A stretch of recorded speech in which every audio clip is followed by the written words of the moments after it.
So one of the coolest games that we've seen this year thus far, for me anyway, is Darkest Dungeon. It surprised me how much this early access title is really in a polished, great state, and I think the people who've played it, beyond you and I, have thought, wow, this is a potentially really great game for 2015. What's there already is awesome. So anything else, honestly, at this point is icing on the cake. We've talked before, you and I, a lot about the issue of early access. Now it almost seems like a lot of people who are engaged with PC gaming are playing almost like the majority of their games before they're even out. Sure, you've got the whole spectrum, like between alphas, betas, early access, some paid, some not. I think it's hard to be too hard on the idea of anything that gives gamers more access to games in the way that they want to play them.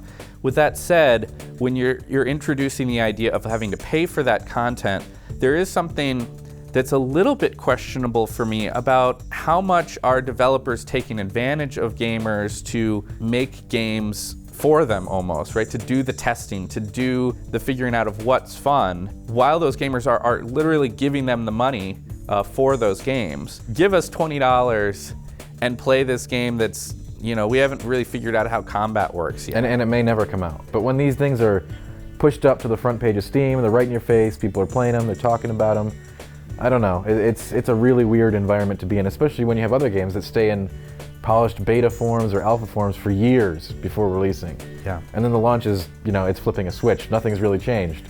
For me personally, I love when I can dive into a game that is totally finished, in my personal gaming time, independent of anything I do as far as work for the magazine and the website.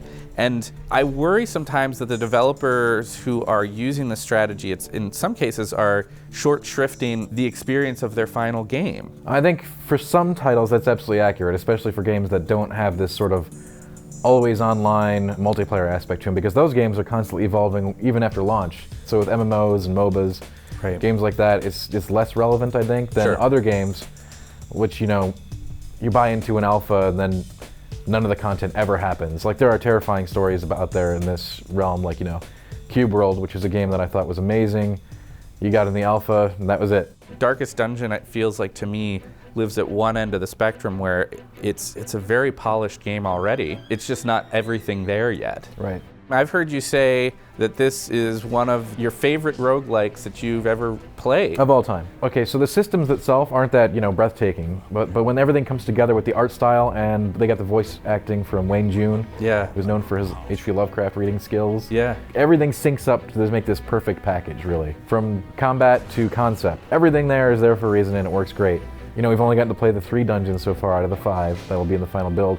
And they haven't got a lot of other systems in the game that will be there too. We have 7 new classes and town events. So right now it's sort of static, where you go to town, you take out these people aren't stressed, I'll use them. But it's going to be like, oh, there's an event, there's actually a plague in town, so the plague doctors need to stay in town and heal people instead of actually being able to go out this week. Yeah. But they'll get a bonus. It is early access. You can't beat the game currently.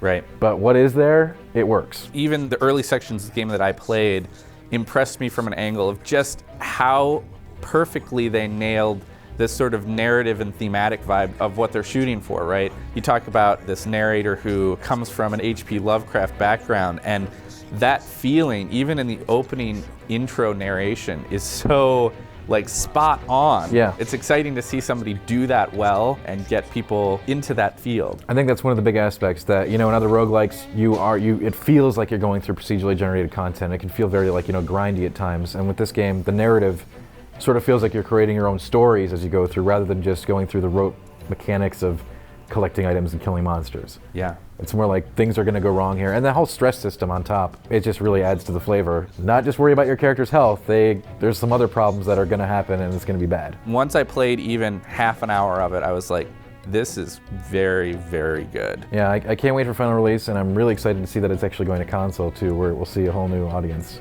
This is going to be new for a lot of console players, and I think it's going to be very exciting. I think you're right.